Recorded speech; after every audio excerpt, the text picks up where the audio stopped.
Dalam nama Bapa dan Putra dan Roh Kudus. Amin. Ya Tuhan Yesus Kristus, bukalah telinga dan mata hati kami, agar kami dapat mendengarkan dan memahami perkataan-Mu, serta melakukannya dalam praktek kehidupan kami sehari-hari. Serta cerahkanlah pikiran dan pemahaman kami dengan Roh Kudus-Mu, sehingga kami tidak hanya mendengarkannya, tetapi juga mengusahakannya dengan berbagai cara, berjuang mengejar pertobatan dan kekudusan diri kami sendiri, serta sesama kami demi keselamatan jiwa dan raga kami. Sebab Engkaulah Tuhan dan pengantara kami, yang hidup dan berkuasa kini dan sepanjang segala masa. Amin. Tuhan bersamamu dan bersama rohmu. Inilah Injil suci menurut Matius, dimuliakanlah Tuhan. Lalu orang membawa anak-anak kecil kepada Yesus supaya ia meletakkan tangannya atas mereka dan mendoakan mereka. Akan tetapi murid-muridnya memarahi orang-orang itu. Tetapi Yesus berkata, "Biarkanlah anak-anak itu, janganlah menghalang-halangi mereka datang kepadaku. Sebab orang-orang yang seperti itulah yang empunya kerajaan surga." Lalu ia meletakkan tangannya atas mereka dan kemudian ia berangkat dari situ. Demikianlah sabda Tuhan. Terpujilah Kristus. Saudara dan saudari terkasih dalam Kristus Yesus, di mata kebanyakan orang, anak-anak merupakan pribadi yang belum otonom. Mereka juga dipandang sebagai seseorang yang belum memiliki kemampuan untuk memenuhi kebutuhannya sendiri, sehingga mereka harus bergantung kepada orang lain, orang tuanya, saudara-saudarinya, yang jauh lebih dewasa dan lebih otonom dari mereka. Mereka juga belum dapat bertanggung jawab secara hukum atas perbuatan yang mereka lakukan. Kehadiran mereka diwakili oleh orang-orang dewasa dan sering dianggap sebagai manusia yang tak berdaya, lemah, tak berpengetahuan, kecil, rendah, dan lain sebagainya. Oleh karena itu, anak-anak sering sekali dipandang sebelah mata oleh orang dewasa. Namun mengapa hari ini Yesus mengatakan bahwa mereka lah yang mempunyai kerajaan surga? Bacaan Injil hari ini mengisahkan kepada kita tentang Yesus yang memberkati anak-anak. Tetapi murid-muridnya memarahi mereka yang mencoba membawa anak-anak kepada Yesus. Maka Yesus berkata, "Biarkan anak-anak itu, jangan halang-halangi mereka datang kepadaku. Sebab orang seperti inilah yang memiliki kerajaan surga."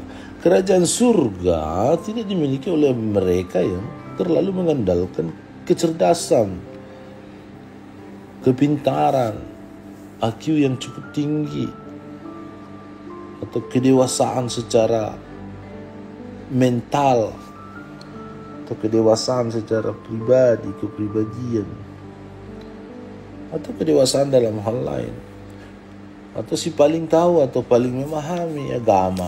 Tetapi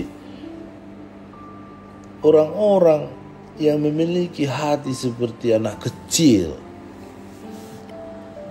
yang polos, yang lugu, yang jujur, yang terbuka, yang tergantung dan bergantung kepada orang lain, kepada Allah itu sendiri.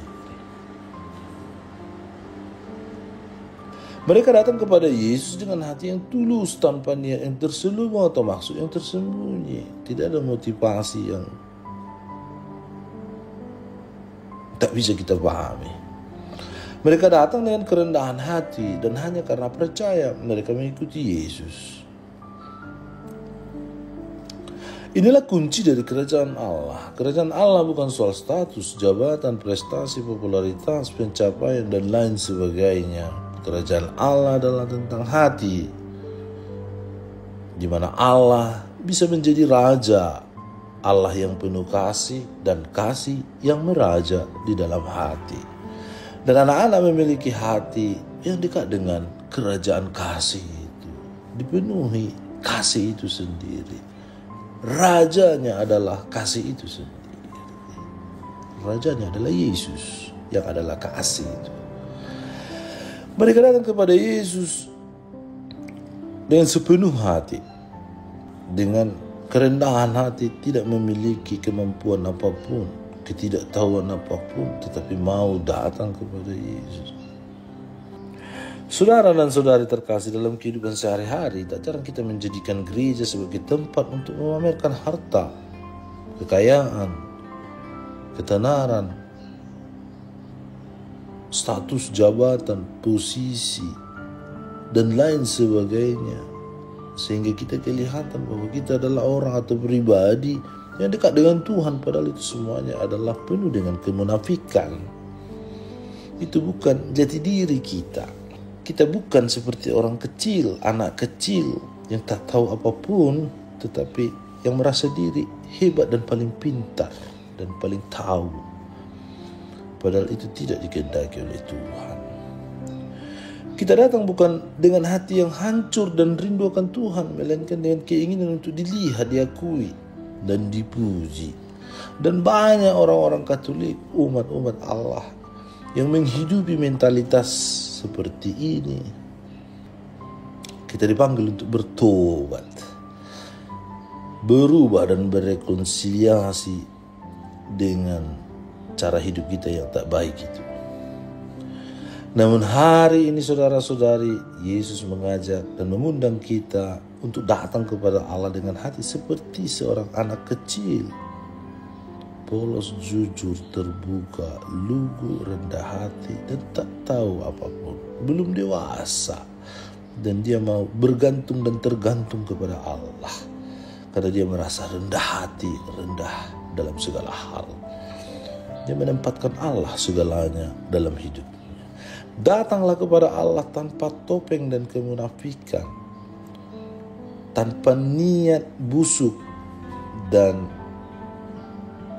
pola pikir sampah yang kadang membuat orang, kadang membuat sesama, membuat orang lain terganggu dan tidak baik. Semoga kita mampu dan semoga Tuhan memberkati kita.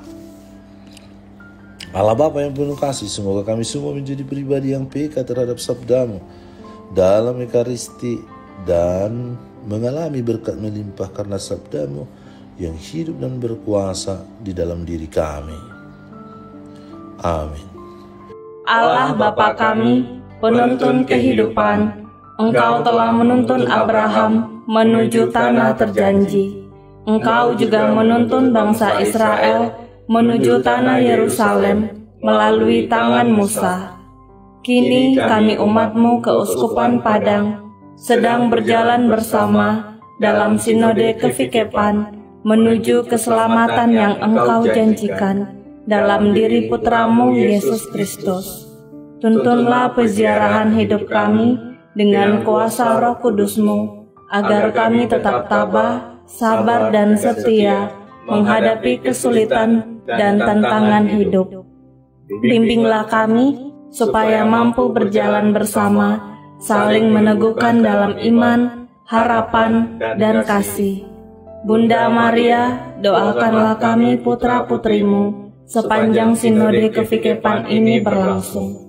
Ya Bapa, Engkau kami sembah dan muliakan, kini dan sepanjang masa. Amin. Tuhan bersamamu dan bersama rohmu. Semoga saudara sekalian dilindungi, dibimbing, dan diberkati oleh Allah yang Maha Kuasa, Bapa dan Putra dan Roh Kudus. Amin.